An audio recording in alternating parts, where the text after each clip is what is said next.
तीर्थ चले जाना एक अलग विषय। मंदिर चले तो गए, कथा में चले तो गए,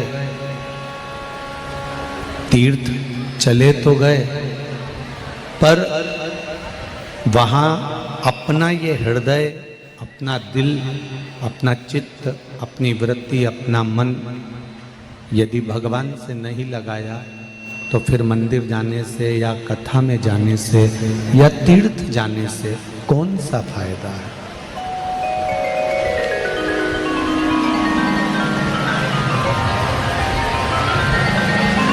अब ये इतनी सारी वायरिंग, डोरियां फैलाई गई, लाइट जलाने के लिए, पंखा जलाने के लिए, हेलोजन जलाने के लिए, माइक जलाने के लिए, इतनी सारी वायरिंग, ये टीवियाँ, एलसीडियाँ चलाने के लिए, कूलर पंखे चलाने के लिए, इतनी सारी डोरी वायरिंग फैलाई गई, खूब लंबी वहाँ तक वायरिंग करी गई, डोरी फैलाई गई, पर उस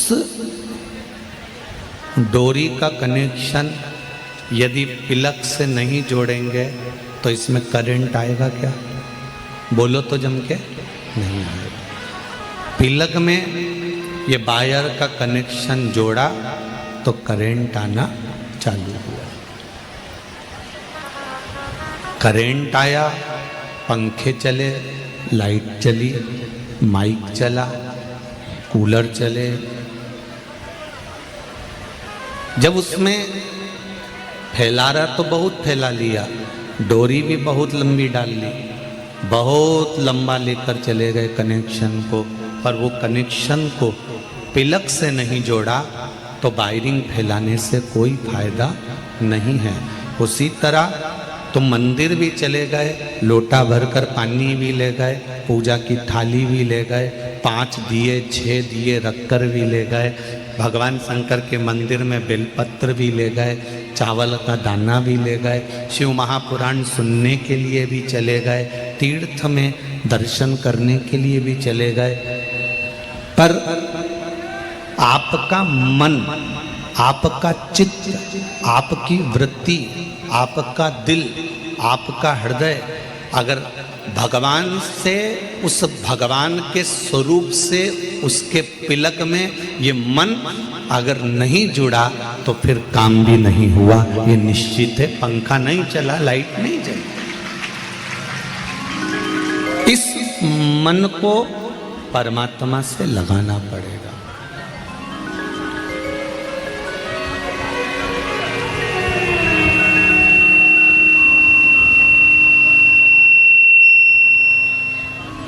इस मन को भगवान से जोड़ना पड़ेगा। ये मन जब भगवान से जुड़ जाएगा, ये मन जब भगवान से लग जाएगा, तब हम जहाँ बैठकर, जिस जगह पर बैठकर, जहाँ बैठकर हम भगवान को पुकारेंगे, भगवान हमारी बात को सुन लेगा, स्वीकार कर लेगा।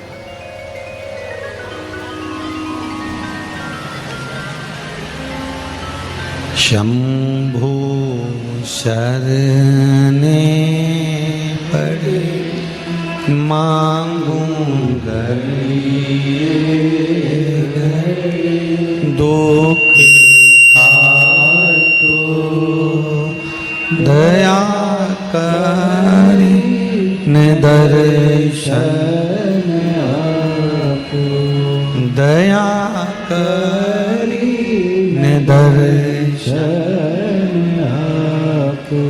आप जहाँ बैठेंगे, जहाँ भगवान को पुकारेंगे, जिस जगह पर बैठकर, बेस कम कर दो, जिस जगह पर बैठकर हम परमात्मा को पुकारेंगे, जिस जगह पर बैठकर हम भगवान को पुकारने का कर्म करेंगे, फिर भगवान सुन लेगा, भगवान स्वीकार कर लेगा। फैला रहा, बहुत फैलाया, मंदिर तक भी पहुंच गए, कथा तक भी पहुंच गए, पर दिल भी तो लगना चाहिए। प्लग में वायर भी तो जुड़ना चाहिए।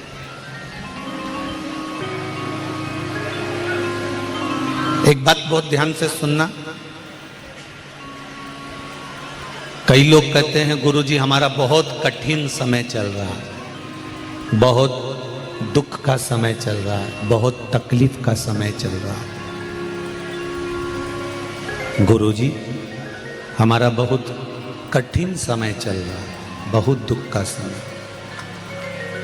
बहुत कठिन समय।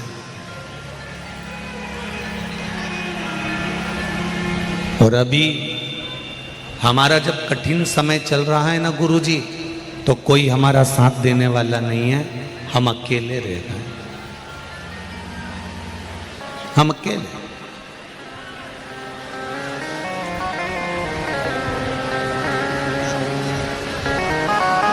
एक बात अच्छे से समझ लो,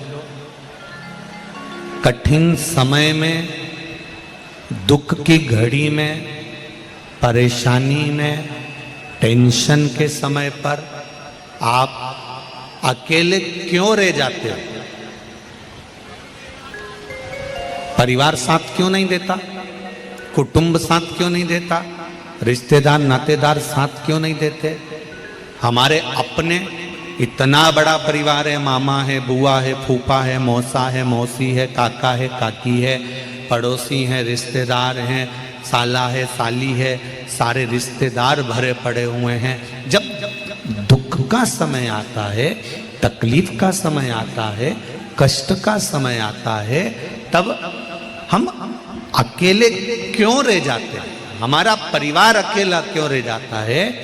क्योंकि भगवान चाहता है कि दुख के समय में तू अकेला जितना टूटेगा, जितना कष्ट झेलेगा, आने वाले समय में तू उतना बलवान बनता चले जाएगा, उतना प्रबल बनता चले जाएगा।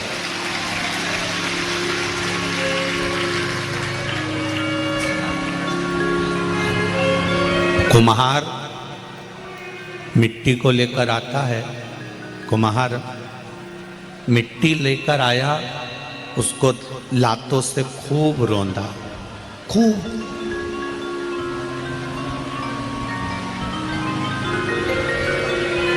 कुम्हार ने मिट्टी को खूब लातों से रौंदा, खूब मसला, खूब मला, खूब छाना, खूब पानी मिलाया, पाँव से रोनता रहा, रोनता रहा, रोनता रहा।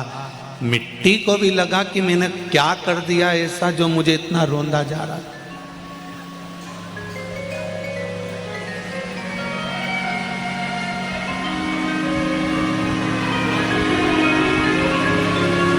ऐसा मैंने करा क्या?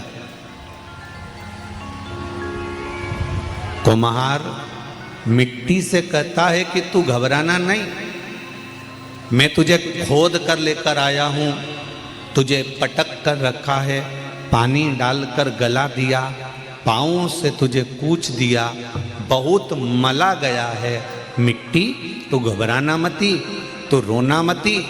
आज जितना तुझे दुख दिया जा रहा है, आज तुझे जितना तकलीफ दिया जा रहा है, आज तुझे जितना कष्ट दिया जा रहा है, उस कष्ट को तू परमात्मा का नाम लेकर सहती रहना।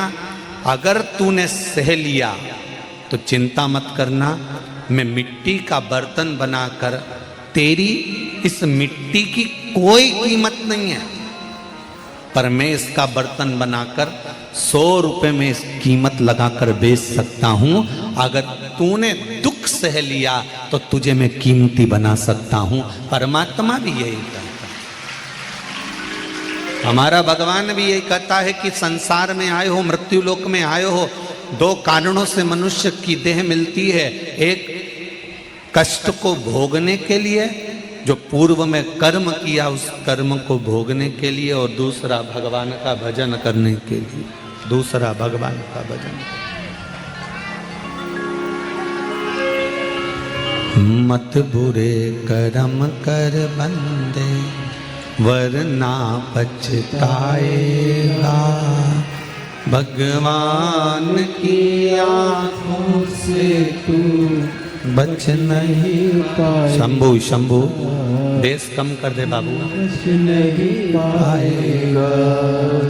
अरे ओ अज्ञानी मत करना नादानी, तेरे कर्म का फल भी तू ही पाएगा।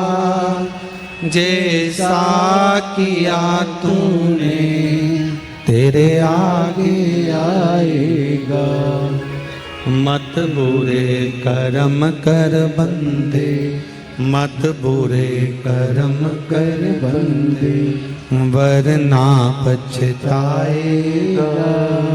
भगवान की आँखों से तू बच नहीं पाएगा, तो बच नहीं पाएगा। महाराज हमारे कर्म को हमको भोगना है, हमारे दुख को हमको भोगना है, हमारे कष्ट को। सारे रिश्तेदारों से, कुटुंब से, कबीले से, परिवार से, नातों से सबसे पहले हमको दूर करता,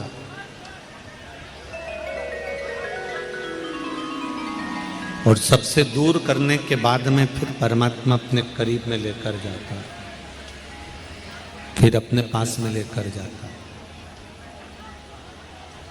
देखिए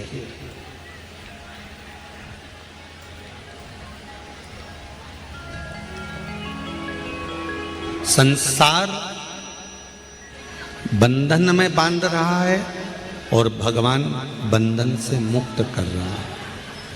संसार बंधन में बांधने का प्रयास कर रहा है और भगवान बंधन से मुक्त करने का प्रयास कर रहा है।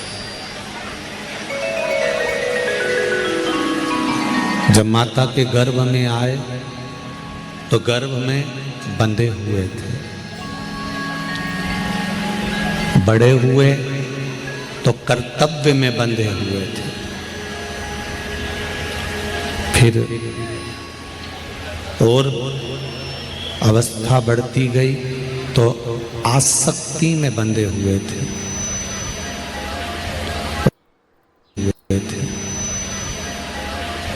और बड़े हुए तो लेन देन में बंध गए। इससे लेना है, इसको देना है, इन सब बंधनों में हमारा बंधन बनते चले गए। फिर इन सबसे छूटे तो प्राण जब गए तो अर्थी पर बांध दिया गया।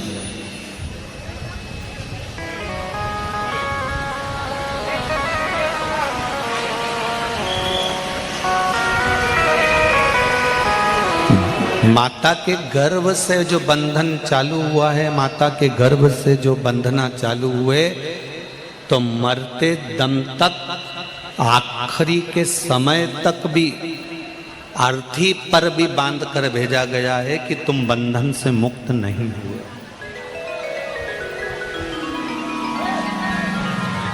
बंधे हुए हो, कहीं परिवार, कहीं कुटुंब, कहीं कबीला, कहीं रिश्ते, कहीं नाते, हमारे अपने, कहीं पराए, इन सब बंधनों में हमको बांध दिया गया। इन सब बंधनों में हमको बांध दिया।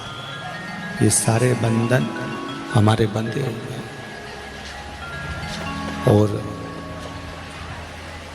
इन बंधनों में बंधे रहने के साथ शिव महापुराण की कथा कहती है, भगवान की कथा कहती है, ये सब बंधन अपनी जगह पर बंधे हुए हैं, परंतु इन बंधनों से मुक्त होते जाने का एक कार्य है, और वो है श्री शिवाय नमस्तुभ्यं।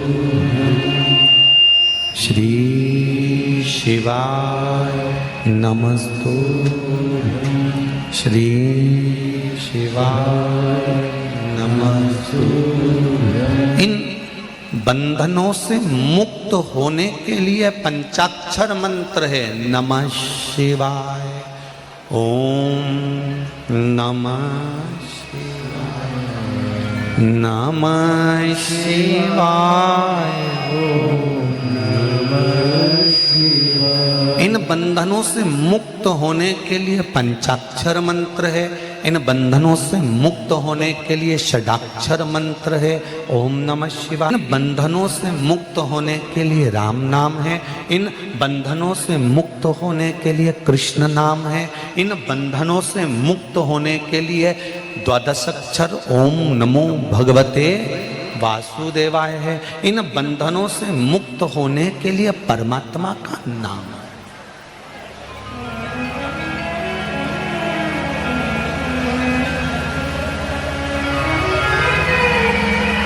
और एक बात अच्छे से अपने ध्यान में रख लो, 84 लाख के बंधन से भी छूटने के लिए तुलसीदास जी कहते हैं कलयुग केवल नाम आधारा। 84 लाख के बंधन से छूटने के लिए भगवान का नाम मूल है,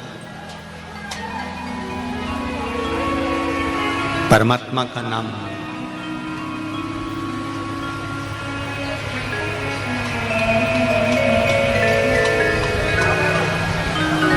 बस थोड़ा दिल लगाना पड़ेगा, थोड़ा मन लगाना पड़ेगा। परिवार में रहकर मीराबाई ने कोई वानप्रस्थ लिया था, मीराबाई किसी जंगल में गई थी, मीराबाई ने कोई झोपड़ी बनाकर रहना चालू करा था, मीराबाई ने कोई अपने परिवार को छोड़ दिया था। ना मीराबाई ने परिवार छोड़ा था, ना संत नामदेव जी ने परिवार छोड़ा था, ना रामकृष्ण परमहंस जी ने परिवार छोड़ा था, ना तुकाराम जी ने परिवार छोड़ा था।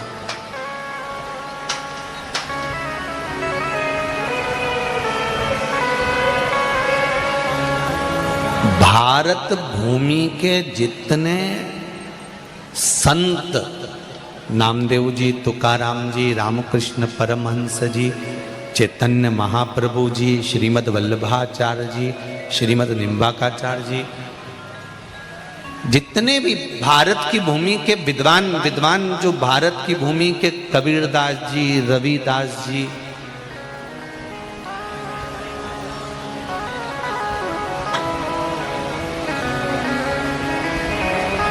सूरदास जी, कुंभन दास जी, भारत की भूमि के जितने विद्वान संत हुए, इन संतों का चरित्र उठाकर पढ़ना। इन्होंने अपने परिवार को नहीं छोड़ा था, छोड़ा था परिवार को। इन्होंने किसी जंगल में जाकर झोपड़ी नहीं बनाई, इन्होंने परिवार को छोड़कर कहीं तीर्थ में जाकर नहीं रहे, ये परिवार को छोड़कर किसी नदी के तट पर जाकर नहीं रहे।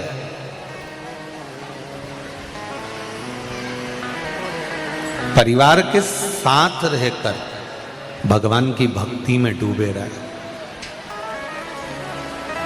सबसे बड़ा आश्रम होता है गृहस्थ आश्रम। कौन सा आश्रम है? गृहस्थ आश्रम।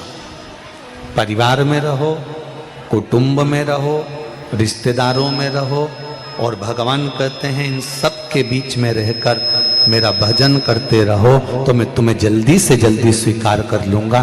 परिवार में रहकर भजन